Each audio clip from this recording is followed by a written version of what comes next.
I think my fall is one going good, just trying to get better on with the receivers and with the team, just trying to help find my role in this year's team, so to help the team win. So far, your role's been, pretty high above atop the depth chart, I guess. Just a lot of talent in your room. Some really, I think, high-end talent too. Right. First, 5 guys really. Just if you could kind of brag on your room a little bit and tell us about some of the guys and how you see that room shaping up this year. Our room is, we always want to compete. We go as the offense goes. So just putting receivers in different roles. Jarrett goes to the slot, I go to outside. We just trying to get like different ways that we can put players in different spots so we can compete. Malik, Josh Sibley with One Team, One Pod. Speaking of competing, is there a competition with you and the other guys from the 337 going to practice and maybe games? It's always competition when you're out there with your brother. Like when we was working by ourselves, we was competing always. So, when we take that here at LSU, we bringing that over from Lafayette to here. So, we know each other, but it's always, we just trying to compete with each other so we can help each other out playing the game.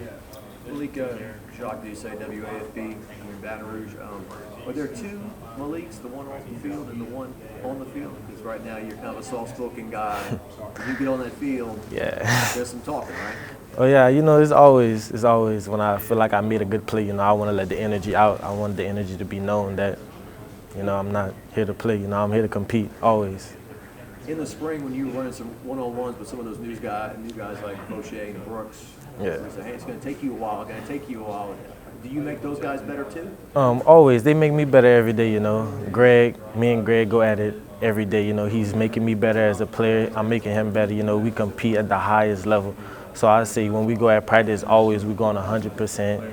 It's not me trying to do something to him. It's always just about us competing. And we shake hands afterwards, after practice, good stuff, trying to get better every day as a unit.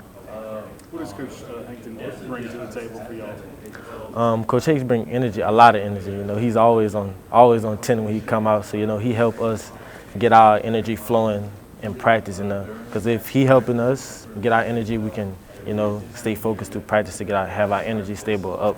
Because if we low, then the team low. Because we go as a team go. Seems like a lot of accountability too. Right. Attention to detail with him. Yes, sir. You got to stay focused with Coach Hank. He always asking you questions, just trying to give you a different look, just trying to keep your head like strong, just look in the game. What's Coach Hankton like when he's mad and fussing at you? I wouldn't say Coach Hank doesn't really fuss a lot. He want us to succeed. So when we don't do something right, it's really irking his nerves because he puts us in the spot to make plays. So when we don't make the play, it's hard on the coach. Seems like you were making some plays at the end of last year. Was it a progression? Were you learning as a freshman and were more confident towards the end? I say as I started making plays on in the season, the game started slowing down, and I actually started learning different coverages in the defense. And somebody had to step up in the offense since Kayshawn had went down. So me and Jarrett took that role and to just keep the energy up in the receiver room, and we just had to make plays when it was time. How good is it to have Kayshawn back?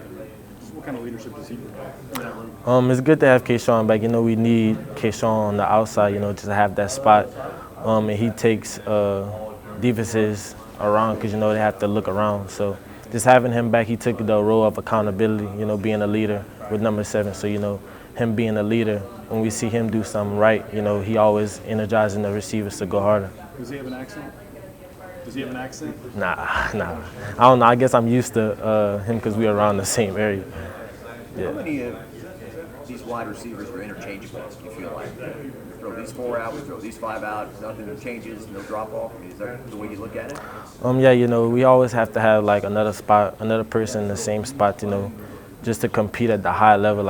His game might not be the same, but when we put him in, he can add a different sauce in his game to just compete with the offense. What about Landon Albietta? What are you seeing out of him so far? Landon is learning. He just came in. I think he came in the fall, so he just gotta learn the basics first. When I first came in, I had to learn how college was. I couldn't do the same stuff I did in high school that I can do in college. These guys are at a high level, so as he work on, he's gonna always get better. He always gonna get better. Is he White Mamba? Oh yeah, he's white mouth. Yeah.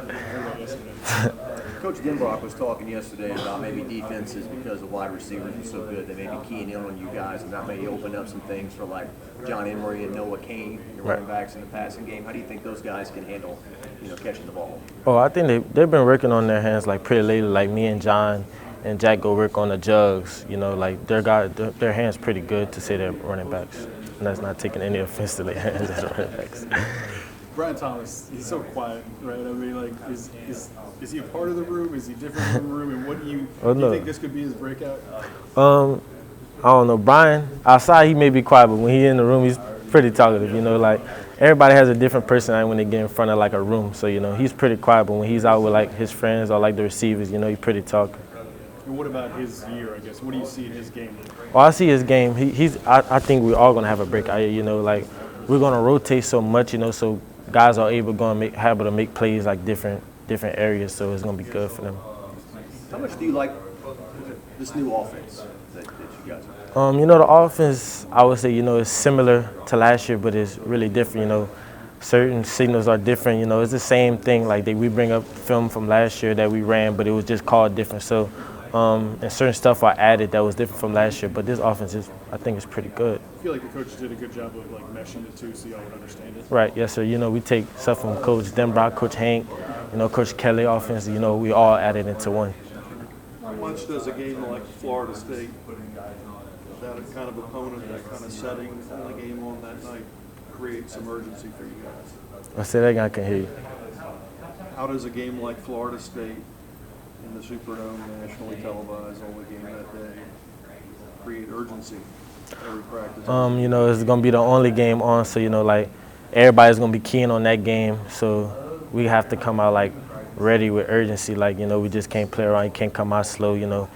Everybody's gonna be watching to see what we can do this year. New coaching staff, new players. So we're gonna have to come out with fire.